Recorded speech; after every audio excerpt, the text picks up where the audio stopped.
What's going on, guys? For 5 Reasons Sports Network, this is Kai Chen Chisholm, also known as Samurai Radio, and today the Miami Dolphins will play against the San Francisco 49ers, and it'll be a game in which I think a lot of Miami Dolphins fans are kind of expecting a loss.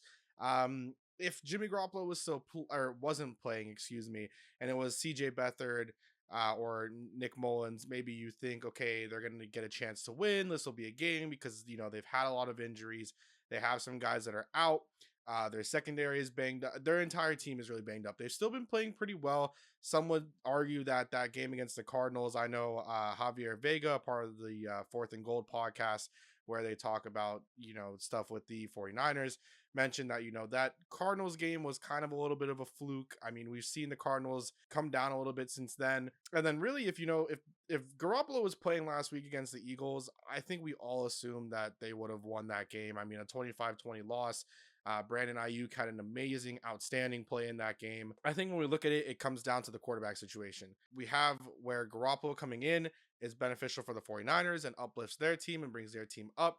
And then Ryan Fitzpatrick still being in at quarterback for the Dolphins isn't necessarily the worst thing in the world, but it's just, again, it's the, it sucks to say, but it's seriously just Ryan Fitzpatrick taking those drops, throwing, and just putting his entire arm into it, and having that situation, having everything that's going on, it just doesn't fit and it doesn't bode well for the Dolphins. I mean, the quarterback position is really just one of the things that's just so weak, even though we have Tua behind. And I know a lot of Dolphins fans have been saying, oh, what if Tua's a bust? Because people now are just trying to go crazy. I think we all just need to calm down about that. Tua will eventually get his time, and it'll probably be next week against the Broncos. If you didn't see my video about when is the right time for Tua, that'll be down below in the description. A bad game out of Fitzpatrick, again, unless this is one of those Ryan Fitzmagic moments. When we look at the 49ers, and we'll talk strictly about them now, it really just is, again, it's bringing Jimmy Garoppolo back. Having Jimmy Garoppolo back and healthy, I think we all can understand now that even though he isn't the greatest quarterback in the world, he is competent enough where having other quarterbacks in made the offense for the 49ers and Kyle Shanahan look very average. And they lost to a really, really bad Eagles team. That entire NFC East is horrible, but losing to a bad Eagles team, being able to have him controlling your offense, having some stability finally with all the injuries you've had, and then guys in that have the mental fortitude to be able to kind of hold things down and really get things going. So it's a little bit easier in that aspect for the 49ers to get things going on offense. When we look at the Dolphins offensively, we get to, okay, well, what are the strengths? Right now, we see that they're able to run the football, but or at least better than they were last year. Ryan Fitzpatrick being the leading rusher is still not great, but we've had to go. There have been situations where they've gone off of the run game so fast. So when you have them going off the run game so fast and so quickly, it's not giving the opportunity for Myles Gaskin to really run. And then there's some opportunities going to Jordan Howard, which makes absolutely no sense. And then finally, of course, Matt Breida is the one everyone's talking about. Get him involved in the offense. We saw last week against the Seahawks and the plays that he was in, whether it was a passing down or running the football, it mattered and it made a difference for the Dolphins offense. So getting those short passing game on and really kind of doing what Ryan Fitzpatrick is going to be able to do well right now, we're going to see the Dolphins struggling because he can't get the ball downfield.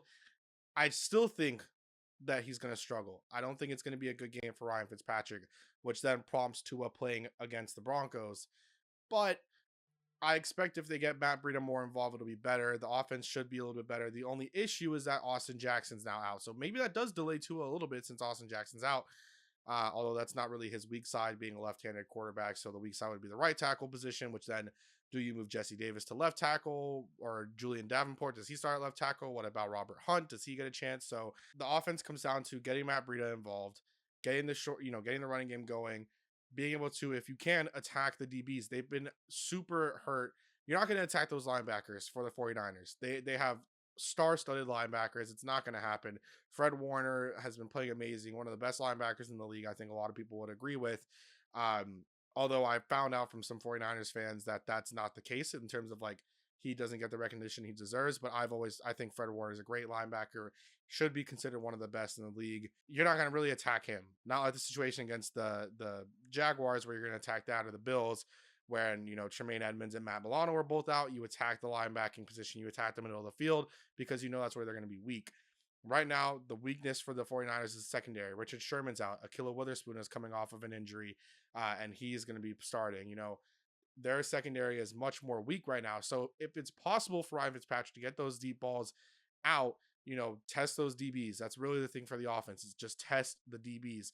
When we look at the defensive side of the ball for the Dolphins and then going into the 49ers, the Dolphins, their defense has been getting better and better each week. I think we've been seeing some improvements, which is very nice to see. But of course, after a great week from both Emmanuel Ogbah and Shaq Lawson's out of this game with a shoulder injury, which we saw him suffer last week when he got that sack against Russell Wilson, which was very beneficial for the Dolphins that game and really kind of helped steer the ship and keep everything close. So he's going to be out. So Emmanuel Ogbah is going to be, kind of have to do this a lot by himself. Maybe we'll see some more of AVG, Andrew Van Ginkel, but the defense is going to just stop the run because Kyle Shanahan likes to run the ball.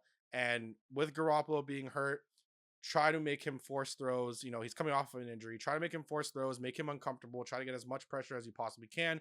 Throw in some blitzes if you need to. Do whatever you need to do to get him kind of rattled and unsettled coming off of his injury.